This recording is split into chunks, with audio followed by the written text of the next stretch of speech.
Olá pessoal, tudo bem? Nessa aula de hoje nós vamos falar sobre motivação. Motivação é um tema importante para a nossa prova, também importante para o nosso dia a dia. Portanto, é fundamental você passar a compreender a motivação, até mesmo de uma forma diferente da maneira que você costuma compreender no seu dia a dia. Sempre que eu falo sobre esse tema, eu começo perguntando para os meus alunos quem está motivado. Só que, surpreendentemente, ao receber a resposta, eu recebo uma resposta de uma quase que total desmotivação, porque muitas vezes o ser humano acredita o processo motivacional a fatores de realização pessoal ou profissional, quando na verdade existem várias teorias motivacionais que mostram para a gente que a motivação está também nas coisas mais simples e básicas do nosso dia a dia. E a gente tem essa dificuldade de perceber que também são processos motivacionais. Para você entender melhor o que é motivação, primeiro entenda o significado da palavra motivo. E motivo é tudo aquilo que influencia a pessoa a se comportar de determinada forma ou que dá origem a um determinado comportamento. Como assim, professor? Vamos lá. A princípio, o ser humano ele se encontra em estado de equilíbrio interno. Beleza? E aí o que vai acontecer? Uma necessidade vai ser criada por essa pessoa. Essa necessidade, inclusive, vai provocar nessa pessoa um estado de tensão e um impulso automaticamente vai ser gerado em função da criação dessa necessidade. Quando você é impulsionado a fazer alguma coisa ou a pensar de alguma maneira, automaticamente após esse impulso, após a criação dessa necessidade, você vai realizar uma determinada ação. E essa ação, ela possui um objetivo. Qual o objetivo da realização de uma ação? O objetivo é a busca pela satisfação de uma necessidade que foi criada por você. E ao conseguir satisfazer essa necessidade criada, você acaba retomando o seu estado de equilíbrio interno. Então aqui basicamente a gente tem o que a gente chama de ciclo motivacional, porque a motivação ela é considerada um processo cíclico.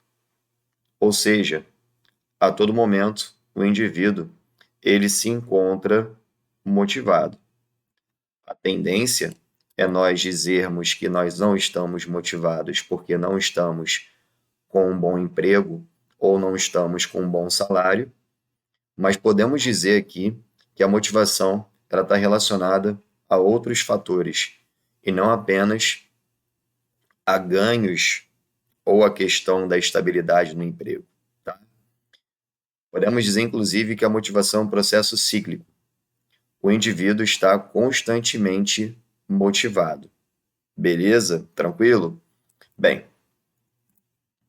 a motivação ela pode ser provocada de duas maneiras, tá?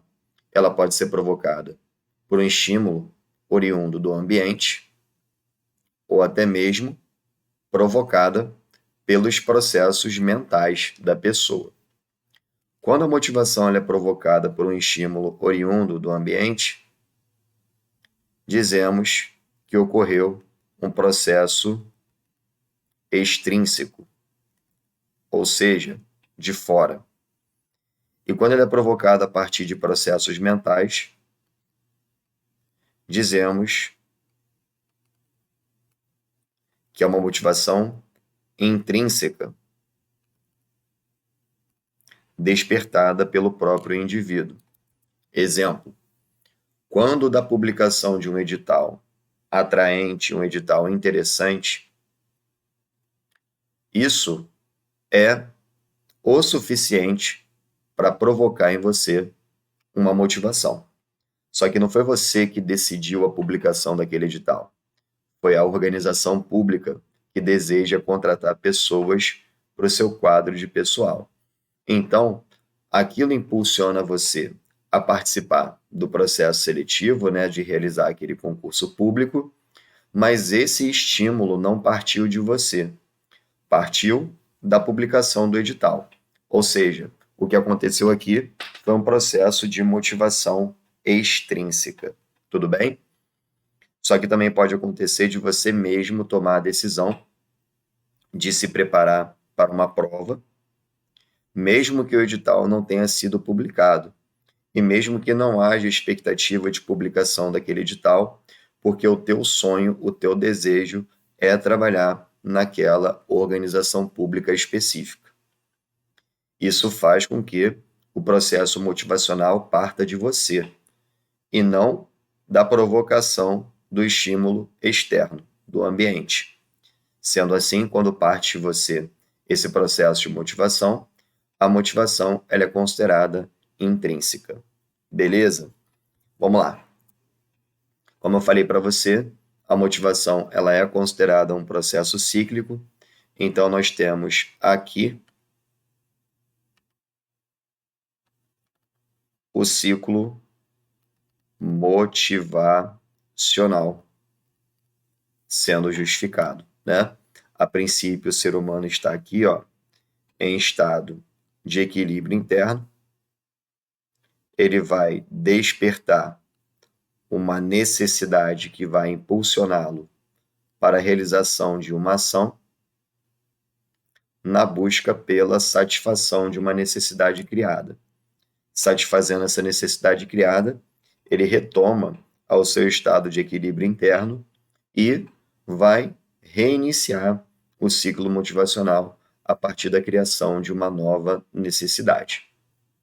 Professor, eu tenho uma dúvida aqui que é uma dúvida pontual, porque você apresentou o ciclo motivacional, só que nem sempre o indivíduo consegue satisfazer uma necessidade que ele cria. Realmente, né? Inclusive, eu até brinco nas minhas aulas dizendo que o mundo seria muito chato se nós sempre conseguíssemos satisfazer uma necessidade que a gente cria. Mas é aquilo, né? Mesmo que a gente não consiga satisfazê-la, mesmo que nos encontremos num cenário de insatisfação, isso não significa o fim do mundo. Isso vai significar, sim, uma frustração e a dificuldade que o indivíduo possui também de tolerar uma frustração. Ninguém quer ficar frustrado, pelo contrário, né? O indivíduo ele é motivado a realizar, o indivíduo ele é motivado a buscar a satisfação da sua necessidade.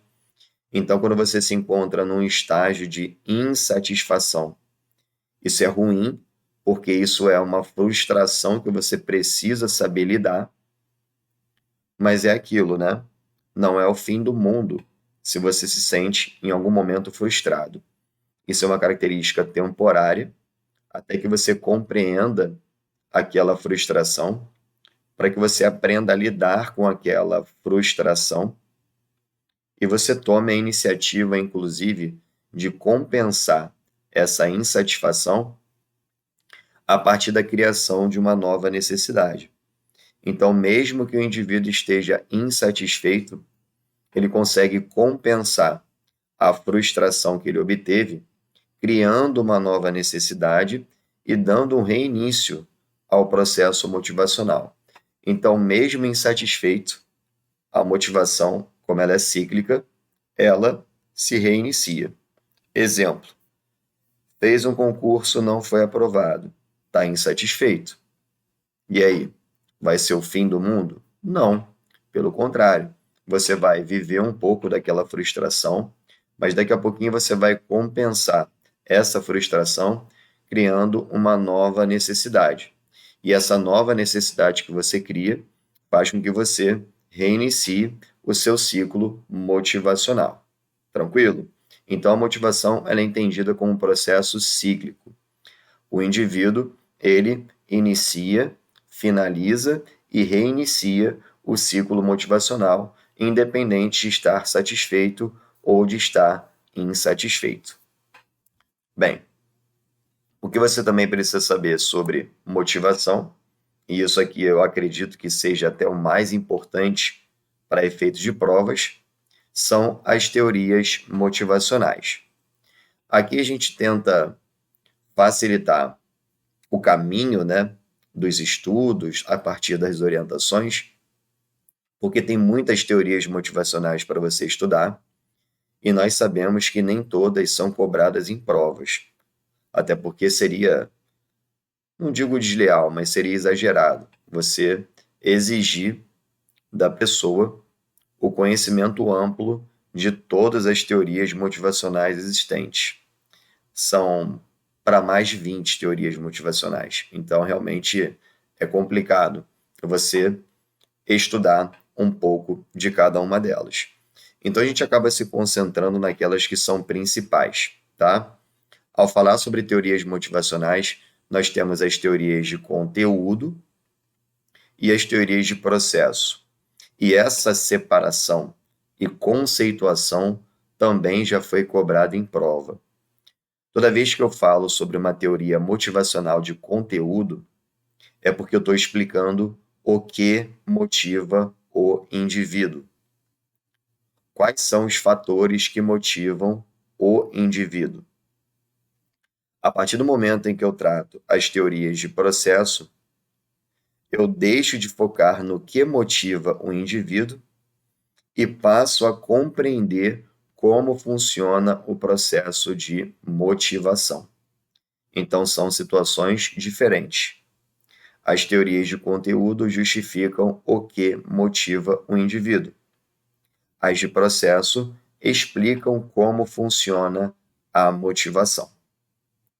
E daí que nós temos 5 teorias sobre conteúdo e temos inúmeras teorias sobre processo. Eu costumo trazer as 3 principais, tá?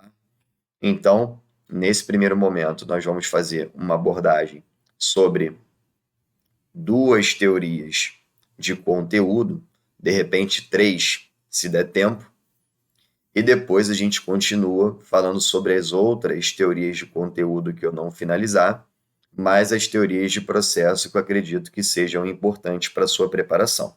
Tudo bem? Então vamos lá começar, primeiro apresentando as de conteúdo e as de processo que eu vou comentar com você. Em relação às teorias de conteúdo, nós temos a hierarquia das necessidades humanas. O teórico responsável por essa teoria é Maslow. Nós temos a teoria ERC, que também pode ser chamada de ERG, que seria a teoria de Clayton-Alderfer. Temos a teoria X e Y, que é a teoria de MacGregor. Temos a teoria bifatorial, também chamada de teoria dos 2 fatores, né? Que é a teoria de Frederick Herzberg. Temos a teoria das necessidades adquiridas, ou teoria da motivação pelo medo ou êxito, que é a teoria de David McClelland.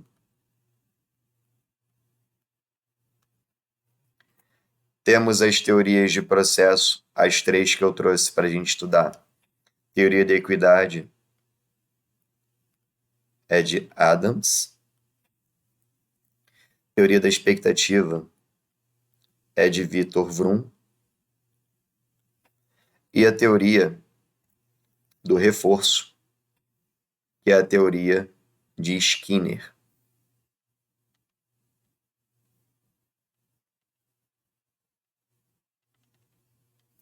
Essas são as nossas teorias motivacionais, tá? Vou escrever aqui do ladinho a da expectativa, que não vai sair para você, que é Victor Vroom, para ficar aí aparente na sua tela todas as teorias e teóricos motivacionais que nós iremos estudar a partir de agora, tá? Então a gente vai começar nossa análise falando sobre a teoria que é a mais cobrada em provas, né? Teoria da hierarquia das necessidades humanas. Agora a gente vai falar sobre as ideias de Maslow, acerca da organização da sua teoria disposta em relação às necessidades do indivíduo, quanto a um grau de importância, podemos dizer assim, ou de dificuldade, né, de organização hierárquica, da mais básica, que vai sendo satisfeita inicialmente, até a mais elevada, que vai sendo satisfeita progressivamente até chegar ao patamar máximo, tá? Então vamos lá. A teoria da hierarquia das necessidades justifica que as necessidades seguem uma hierarquia, seguem uma escala de valores a serem transpostos. É a mesma coisa quando você pensa numa empresa, quando você inicia a sua trajetória. Você inicia num cargo inferior e você vai progredindo naquela escala hierárquica, buscando a satisfação das suas necessidades quando você passa a ocupar cargos superiores. Na visão de Maslow, existem necessidades que são mais básicas para o indivíduo, que são chamadas de necessidades primárias, aquelas que são primeiramente satisfeitas por ele, e a partir do momento em que o indivíduo vai satisfazendo essas necessidades iniciais, eis que surgem novas necessidades, sem que o indivíduo pule etapas, ordenadamente a partir de valores que serão transpostos numa subida progressiva da necessidade mais básica até a necessidade mais elevada do indivíduo. Beleza? Então vamos lá. O indivíduo, após realizar uma necessidade, acaba surgindo outra, exigindo que as pessoas busquem meios para satisfazê-la. E aqui é muito importante você parar para prestar atenção no seguinte: o indivíduo, após realizar uma necessidade, surge outra, exigindo que a pessoa busque meios para satisfazê-la. Existe aqui o que eu chamo de satisfação progressiva das necessidades. Como assim, professor? Uma satisfação progressiva das necessidades. A ideia de Maslow é que as necessidades sejam satisfeitas uma a uma, ou seja, uma por vez. Logo, não posso focalizar mais de uma ao mesmo tempo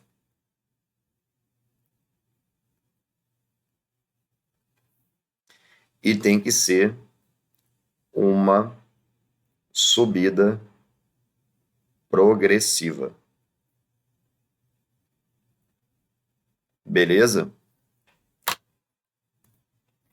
O indivíduo ele não se sentirá estimulado a suprir uma necessidade se a anterior não for satisfeita, reforçando essa ideia de subida progressiva e de satisfação da necessidade uma por vez. As necessidades, de acordo com as ideias de Maslow, estão dispostas em uma pirâmide. Na base da pirâmide, a gente tem a mais básica, que é a necessidade fisiológica, e no topo, a necessidade mais elevada, que é a necessidade de autorrealização, tá? E aqui é importante dizer o seguinte: a mais básica é uma necessidade primária.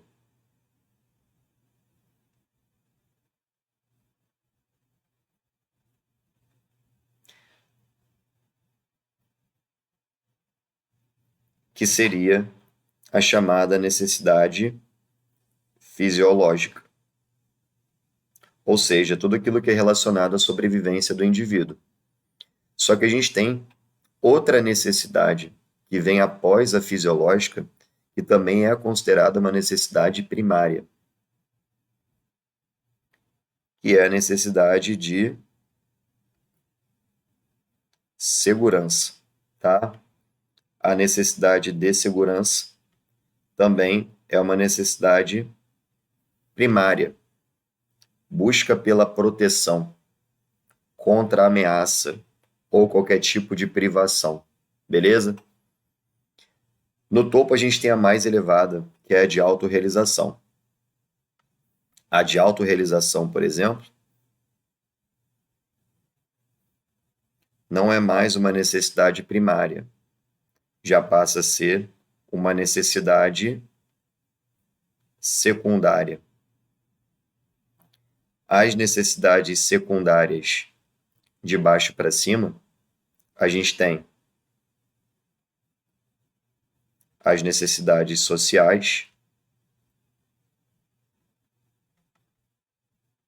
de estima e a de autorrealização. Então, basicamente, você vai imaginar aqui uma pirâmide e nessa pirâmide você tem 5 níveis, podemos assim dizer, né? Nesses 2 iniciais, necessidades básicas, e nos outros 3 finais, necessidades secundárias. E aqui você tem as necessidades fisiológicas,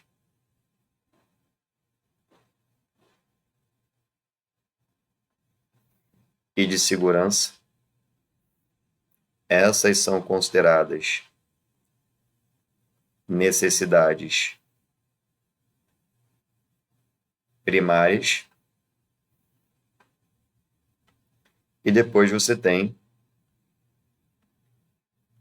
as secundárias, sociais,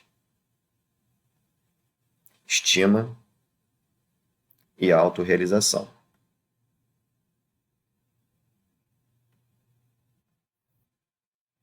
Essas são consideradas necessidades secundárias.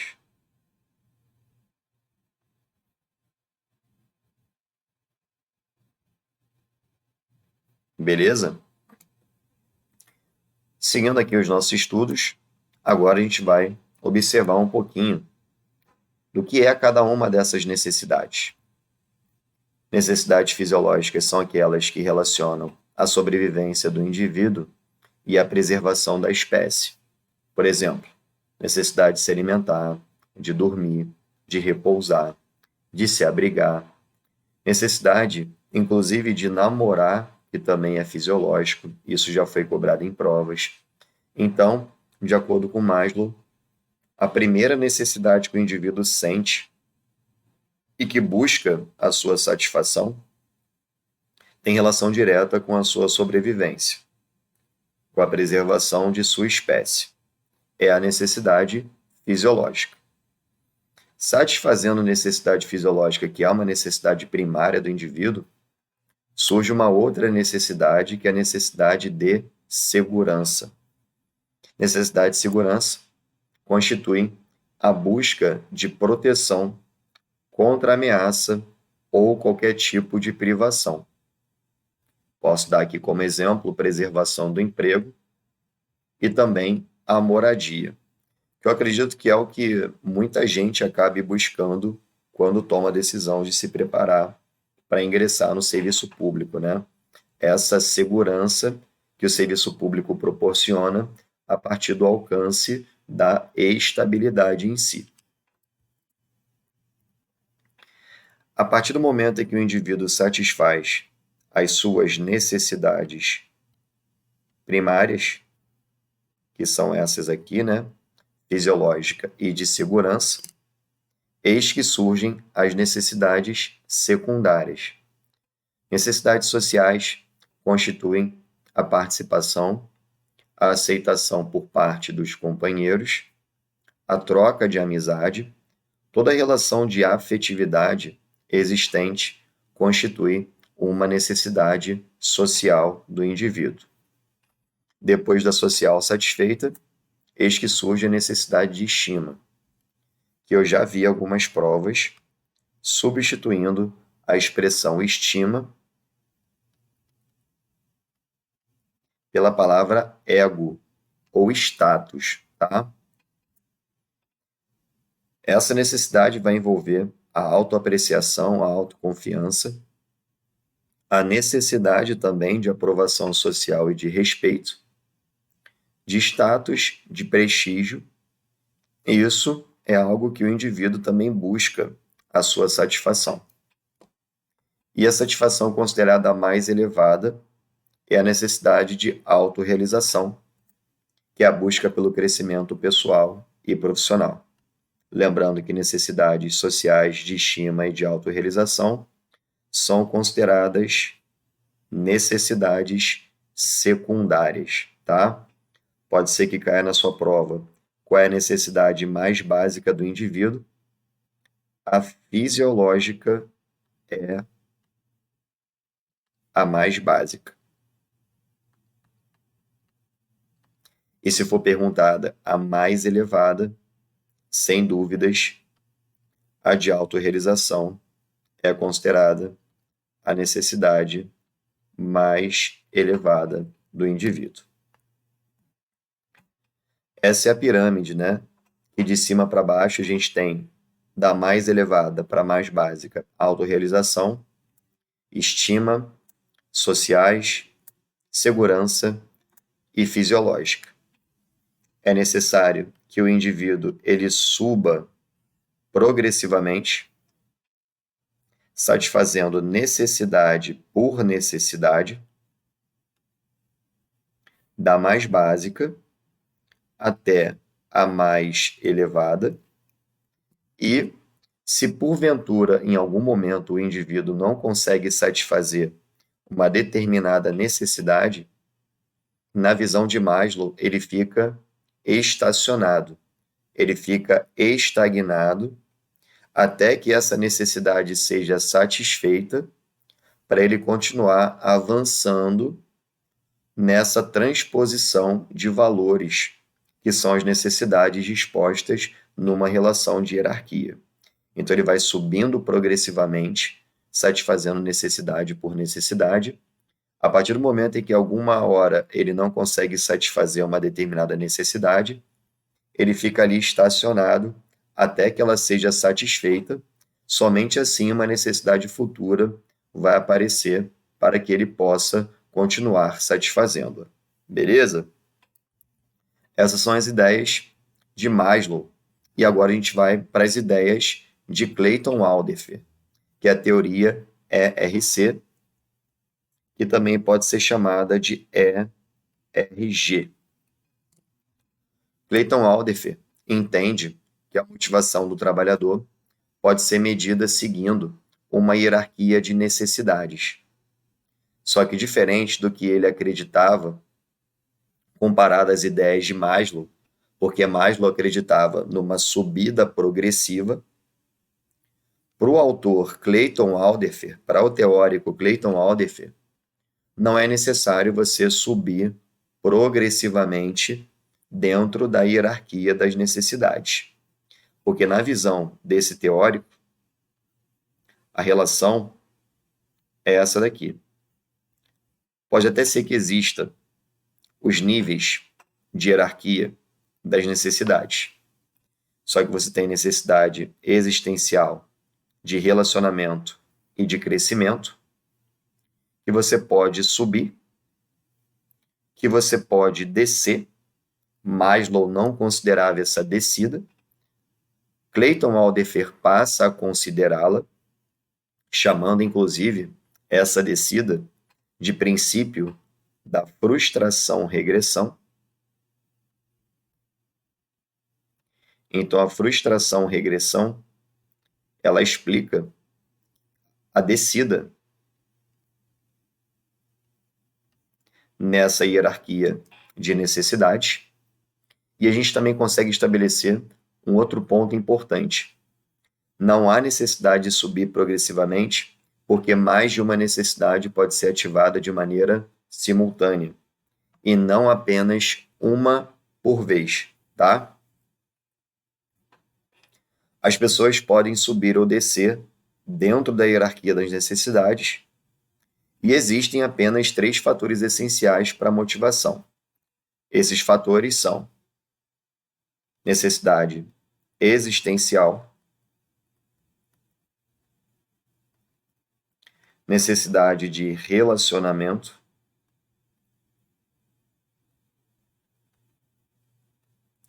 e necessidade de crescimento. Por isso, crescimento em inglês é grow, por isso, a letra G, ali substituindo a letra C, na teoria ERC. Essa teoria, ela adota o princípio de frustração-regressão, ou seja, uma necessidade inferior pode ser ativada quando uma mais elevada não pode ser satisfeita.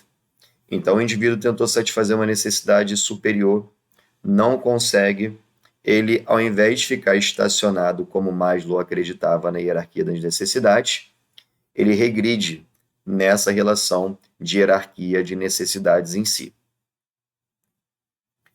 E mais de uma necessidade pode ser focalizada de uma única vez. Ou seja, aqui nós temos uma boa diferença, porque não precisa mais ser uma por uma, como acreditava Maslow, tá? Aqui a gente pode focalizar simultaneamente mais de uma necessidade. Então, são 2 críticas feitas às ideias de Maslow, né? As necessidades são existencial, necessidade básica do indivíduo, assim como Maslow percebeu na fisiológica, relacionada diretamente com a sobrevivência. Temos a necessidade de relacionamento, que são relacionamentos interpessoais, ou seja, sociabilidade e relacionamento social, e a necessidade de crescimento, que justifica a capacidade do indivíduo de criar, de dar sugestões, de participar e também de desenvolver o potencial humano. Pessoal, a gente está finalizando aqui essa primeira aula sobre motivação. Daqui a pouco eu estou de volta para continuar falando sobre outras teorias motivacionais. Não saia daí.